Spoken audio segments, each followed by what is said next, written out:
Ladies and gentlemen, good morning, everyone. Let me start with a question. Have you ever felt like you're running fast but not getting anywhere? Like no matter how hard you push, you're mentally stuck in the same place. Hey, we live in a world obsessed with productivity, speed, and external success. But here's the truth. We can't outperform our own mentality. Your mindset is the lens through which you see every challenge, every failure, every opportunity. So if you're looking to change your life, start by changing the way you think. Today, I want to share with you 7 practical, powerful ways to improve your mentality. These aren't just ideas, they are actionable shifts used by high performers, grounded in psychology, and most importantly, available to anyone who chooses them. Let's begin. Improving your mentality doesn't start with adding new habits, routines, or motivational quotes on your mirror. It starts with something deeper.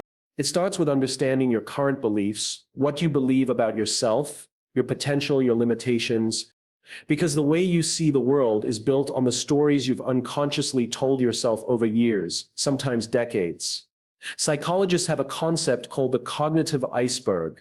Picture an iceberg floating in the ocean. The visible part, the part above the surface, represents your actions, your words, your decisions. But below the surface, much larger, far more powerful, are your beliefs, your experiences, your assumptions. These are often invisible even to you, yet they shape every reaction, every fear, every dream. And if you want to change your life, you can't just scrape at the surface, you've got to dive underneath. You've got to ask the uncomfortable, but liberating question, why do I believe what I believe about myself? A client of mine, incredibly bright, said to me, I'll never be a leader. I'm not that type. She said it with such finality, like it was a law of nature. When I asked where that belief came from, she paused, visibly caught off guard. Then she remembered a moment-tone comment from a teacher in middle school who told her she was too quiet to lead. That was it. One sentence, one adult's offhand opinion, and it became the script she read from for 20 years.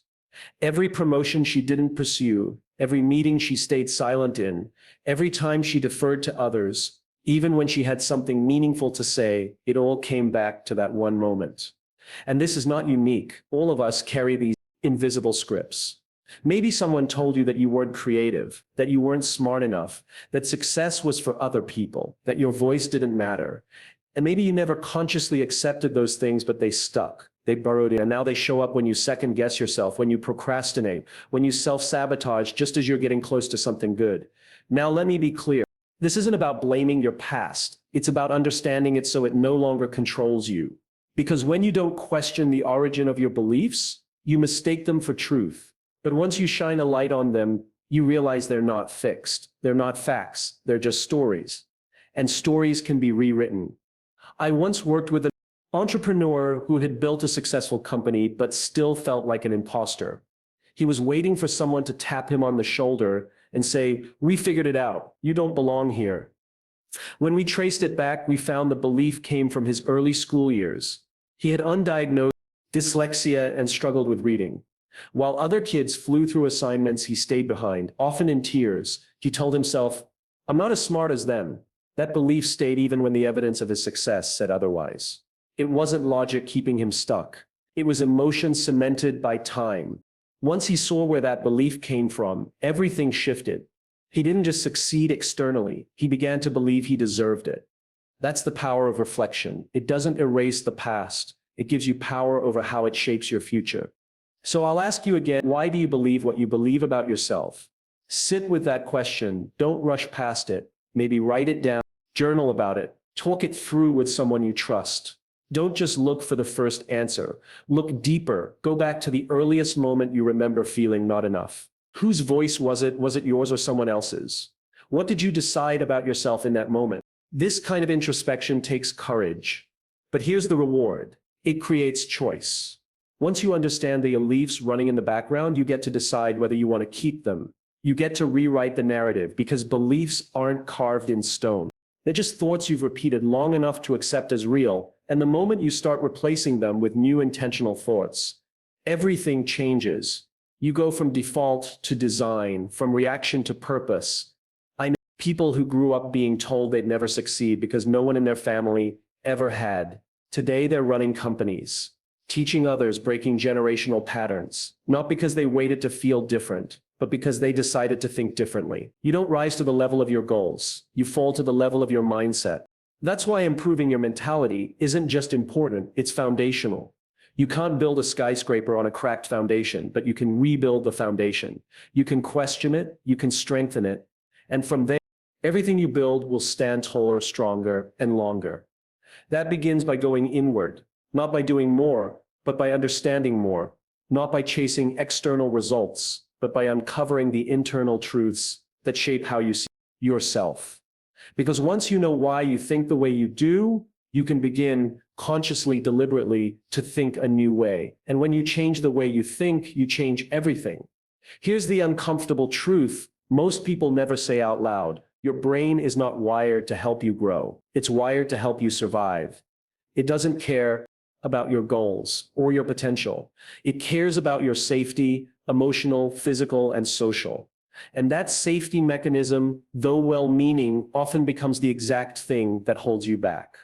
Think about the last time you were about to step outside your comfort zone. Maybe it was a new job you weren't sure you could handle. Maybe it was a conversation you were terrified to have.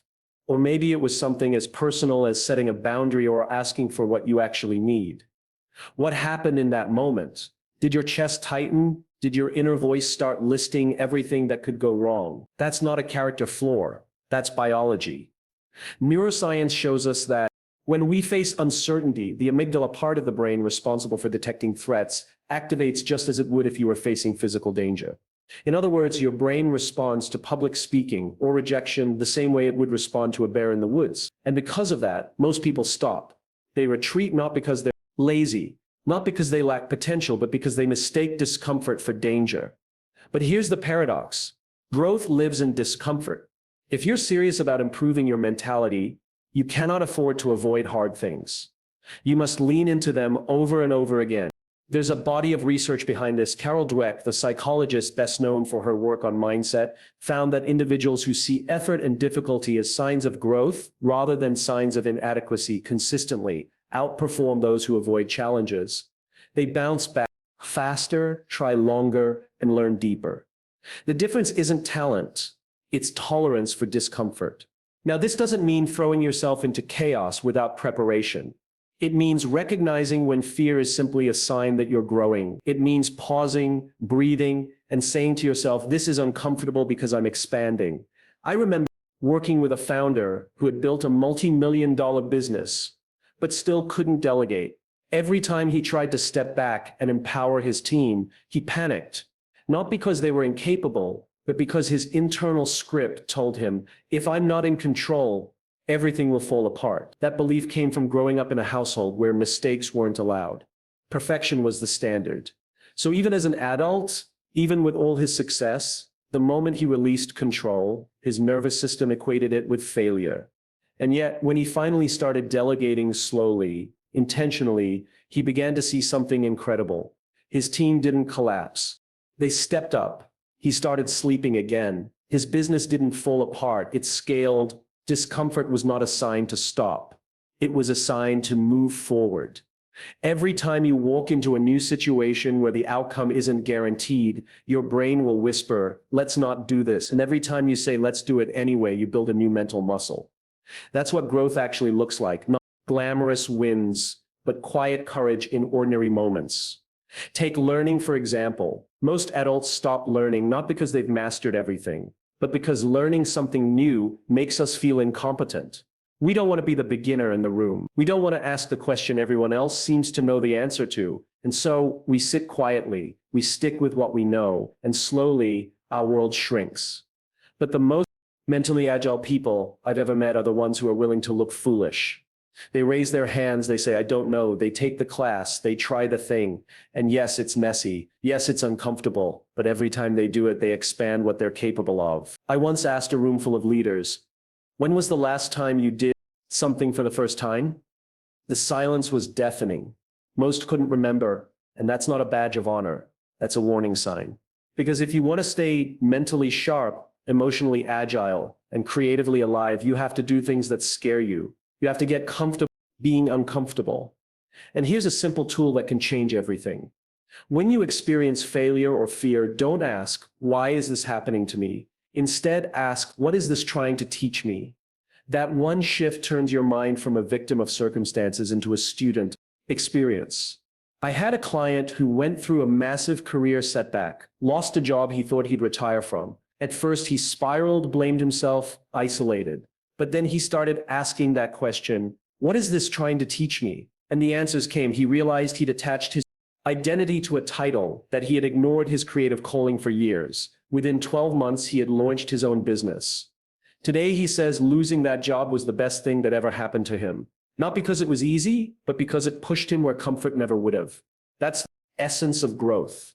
It rarely comes when you're ready. It often arrives dressed as discomfort, but it always comes with a gift on expanded version of who you are. If you're willing to meet it, your mentality is not just shaped by your thought sets, shaped by what you allow into your mind every single day. You can do all the inner work in the world, but if your surroundings are filled with noise, negativity, and distraction, that internal work will be buried. The truth is, we are always being conditioned by the conversations we participate in, the media we consume, and the people we spend time with. And most of the time, that conditioning happens without us even noticing. There's a quote you may have heard before. You are the average of the 5 people you spend the most time with. But let's go further. You are also shaped by the YouTube videos that autoplay when you're not paying attention. You're shaped by the social media algorithm you scroll through at midnight. You're shaped by the background noise of your life, the talk shows, the group chats, the Netflix binges, the morning news. Now, none of these things are inherently bad, but they are powerful. Every piece of content, every person in your ear is planting a seed. And over time, those seeds become thoughts. Those thoughts become beliefs. And those beliefs shape how you see yourself in the world. If the dominant voices around you are cynical, fearful, small-minded, or constantly complaining, it's going to take a toll on your mental state. Even if you think you're immune, negativity is contagious. So is anxiety. So is mediocrity. But here's the good news. So is possibility. So is courage. So is growth. The inputs you allow don't just affect what you think, they affect how you think. They define the boundaries of your imagination and your sense of what's possible. A study conducted by the University of Pennsylvania showed that people who limited their negative media consumption for just 2 weeks experienced a 30% boost in emotional well-being. Not 30% more money, not 30% more time, just 30% more peace. That's massive. Especially when you realize how little effort it took. It wasn't therapy. It wasn't a month-long retreat. It was simply turning down the volume on what wasn't helping. So ask yourself honestly, what are you feeding your mind? Would you ever eat junk food for every meal and expect to feel light, energized, and focused? Of course not. But mentally, we do this all the time. We scroll through fear-based headlines, listen to gossip, engage in conversations that go nowhere, and then wonder why our thoughts feel heavy, distracted, and hopeless. Mental clarity is not just about what you think. It's about what you allow in. You can't build a strong, clear mindset while bathing in mental pollution. At some point, you have to become the gatekeeper of your own mind. A young woman I worked with once told me she felt like she was constantly doubting herself, constantly second-guessing every decision. She couldn't figure out why. When we started looking closer, we found the answer. Her group of friends, although well-meaning, were constantly tearing things down. Every time someone shared an idea, they'd respond with sarcasm.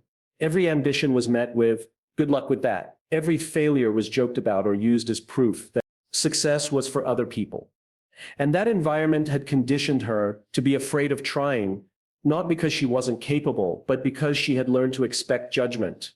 She didn't need to completely cut them off, but she needed to balance that input with other voice zones that would encourage, stretch, and support her. She started listening to one uplifting podcast every morning instead of scrolling social media. She joined a small accountability group with people who had goals. Within weeks, her internal dialogue began to shift.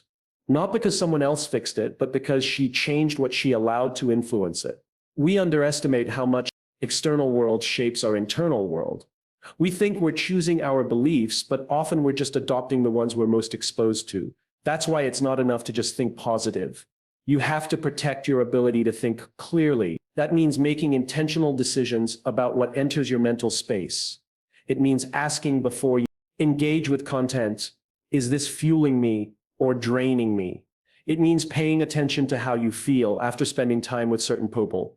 Not just whether you like them, but whether they lift your energy or lower it. One small change can make a big difference. Replace just 30 minutes of daily scrolling with a podcast that challenges your thinking. Read something that expands your perspective. Listen to music that calms your nervous system instead of overloading it. Have a conversation with someone who makes you feel more like yourself, not less. You don't need to overhaul your life. You just need to curate what you allow into your mental ecosystem. Surround yourself with people who speak possibility into you, consume content that calls you higher. Let your environment become an amplifier of your potential, not a lid that keeps it small, because your mind is fertile ground and what you plant in it daily consistently will become your life. If someone followed you around all day and repeated every thought you had about yourself out loud, would you want them in your life? Would they sound like a friend cheering you on, calling you forward, believing in your best, or would they sound like a critic, judging your every move, doubting your every step, reminding you of your past failures, and forecasting more to come? The truth is, most people talk to themselves in ways they would never speak to someone they love.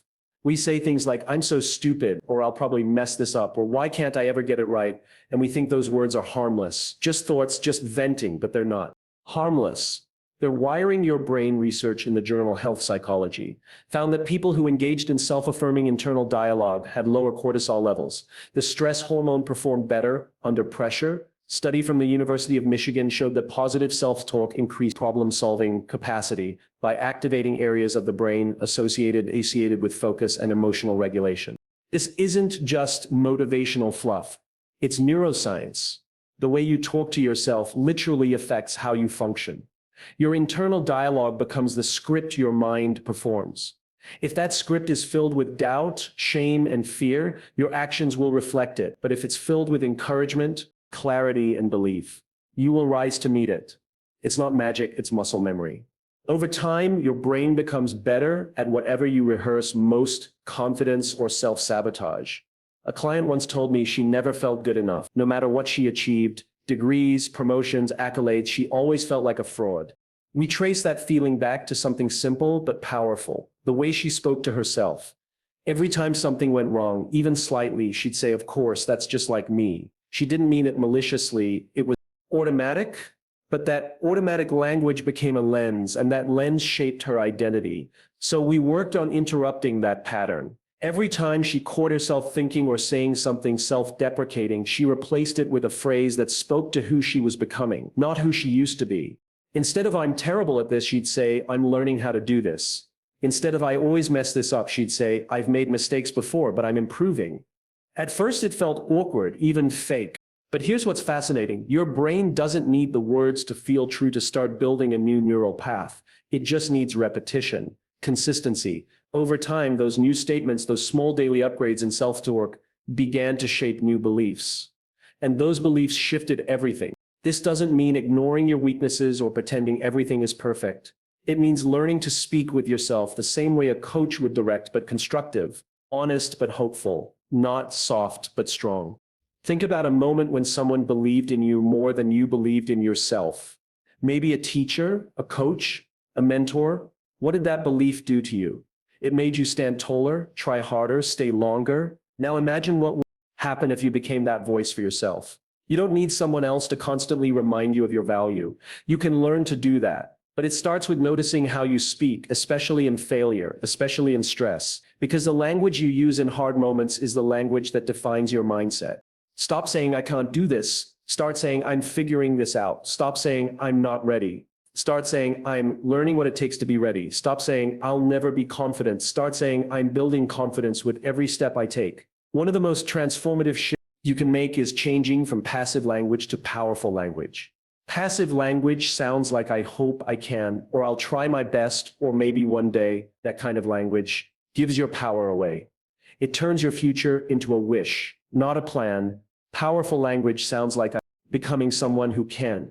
"I'm building the skill." "I'm stepping into it." It grounds your growth in movement, not in hope. Now, let me be clear. This is not about blind optimism. This is about ownership. It's about recognizing that you are always in a relationship with yourself. And just like any relationship, the words you use will either build trust or break it. You can't berate yourself into becoming your best. You can't shame yourself into change. Real transformation comes from self-respect, from honoring the process, from being on your own side, especially when things are hard. The world will always have critics. Life will always have challenges, but the one voice you will hear more than any other for the rest of your life is your own. So let it be a voice worth listening to. You don't have to wait until you succeeded to speak with belief.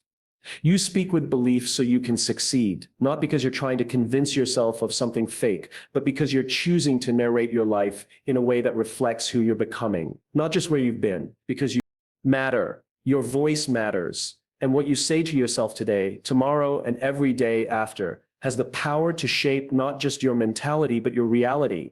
Your mentality is not just something you wake up with, it's something you shape day by day, choice by choice, focus by focus. And if you want to change the way you think, you have to change what you pay attention to. Your mentality follows your focus. Whatever you repeatedly give your energy becomes the lens through which you experience life. But here's the challenge. We live in an economy that doesn't just sell products, that sells attention. Every ding, every ping, every buzz on your phone isn't neutral. It's an interruption. And more than that, it's a rehearsal. Every time you shift your attention without intention, you're training your brain to value reactivity over presence, to favor dopamine over depth. The numbers are shocking. The average person checks their phone 44 times a day. That's roughly once every 10 minutes while awake. And each time, whether it's to scroll, refresh, respond, or just escape, you're reinforcing a habit. React first, think later. It's not just about screen time, it's about how often you're allowing something outside of you to decide what you focus on. This isn't about guilt, it's about awareness. Because the truth is, a scattered focus creates a scattered mind. And a scattered mind struggles to build resilience, direction, or peace. You can't cultivate a strong mentality when your attention is constantly hijacked by things that don't align with who you want to become. Strong mentality starts with strong attention. And attention is a muscle.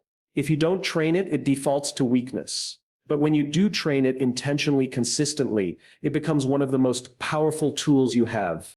Here's a simple yet transformational practice.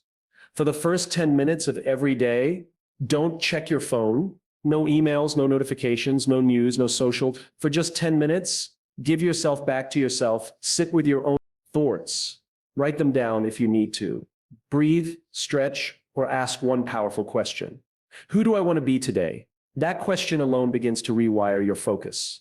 Because now, instead of reacting to the world's demands, you're anchoring to your own direction. You're creating a mental map for your day, not based on urgency, but based on identity. And that shift from reaction to intention is where growth begins. One client of mine tried this habit for a month. She was a high-performing executive, but constantly overwhelmed, always in putting out fires mode. She told me she didn't have time for stillness, that her days started with a rush of texts and never slowed down. But I challenged her. What if you owned the first 10 minutes instead of giving them away? Reluctantly, she agreed. The first few days felt strange. She kept reaching for her phone out of habit. But within 2 weeks, something shifted. She started to notice her own thoughts again. Her mood was calmer, her priorities clearer. She wasn't less busy, she was just more focused, because she had claimed those first 10 minutes as sacred, not to consume, but to center.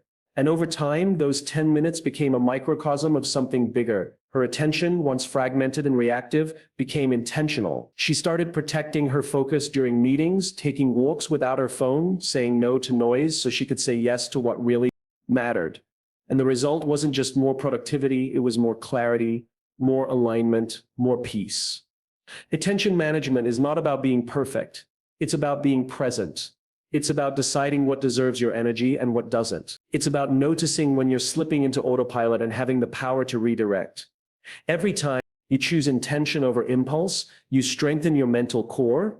You give yourself the space to think before reacting, reflect before speaking, to create rather than consume. And that space, that patience where leadership begins, because you can't lead yourself, let alone others, if you're always being led by distraction. So train your attention like it matters, because it does. The quality of your life, your mindset, your relationships, your work is shaped not just by what happens to you, but by what you focus on most. Choose to focus on who you're becoming. We grow up believing that strength looks like self-reliance, that the person who pushes through alone is somehow more admirable than the one who reaches out, that asking for help is something we do only when we've failed. But this idea, this cultural law is not only untrue, it's dangerous because it isolates people. It keeps them stuck, and it creates the illusion that struggle is a private affair instead of a shared human experience. Mental strength isn't about how long you can hold everything together on your own. It's about knowing when to let someone in. True resilience isn't proven by how much you can carry. It's revealed in your willingness to ask for support before the weight breaks you. In fact, study after study confirms this. People who actively seek support, feedback, and guidance are more emotionally resilient, more productive, and significantly less prone to burnout. A Harvard Business Review study found that high performers who regularly ask for help are 27% more productive than those who don't. They're not more talented, they're not luckier. They're just not afraid to say, I don't know where I'm stuck, or can you help me? That openness, far from being a weakness, is one of the most powerful signs of a growth-oriented mind. We often admire leaders who appear unshakable, always in control. But the ones who truly inspire us, the ones we trust the most, are those who are real. The ones who say, I need help and mean it. Because something profound happens when we drop the armor. We make space for connection. And in that space, both humility and strength can grow. I remember a woman I coached who had built an impressive career in tech. On the outside, she was everything people aspired to be: driven, respected, a top performer. But behind the scenes, she was exhausted, anxious, overwhelmed. She confessed to me that she hadn't asked for help in years. Not at work, not at home, not even with friends. I didn't want to be a burden, she said.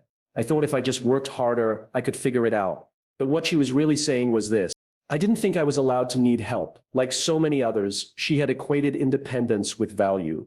Her worth was tied to how much she could handle without flinching.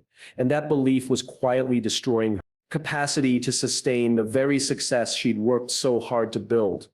So we practiced something radical, simple, but radical. She chose one area of her life where she was struggling, just one. And instead of muzzling through it, she asked for help.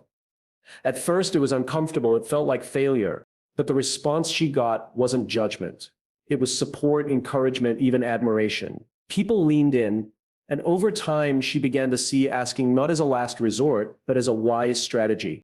Because when you admit, I can't do this alone, you're not surrendering your strength, you're expanding it, you're opening the door to collaboration, to insight, to shared effort. You're building a mindset that says, I don't have to know everything, but I'm willing to learn. And I don't have to carry everything, but I'm willing to lead with honesty. And that is a mindset built for endurance. There's a story I once heard about a group of mountain climbers who were crossing a dangerous glacier.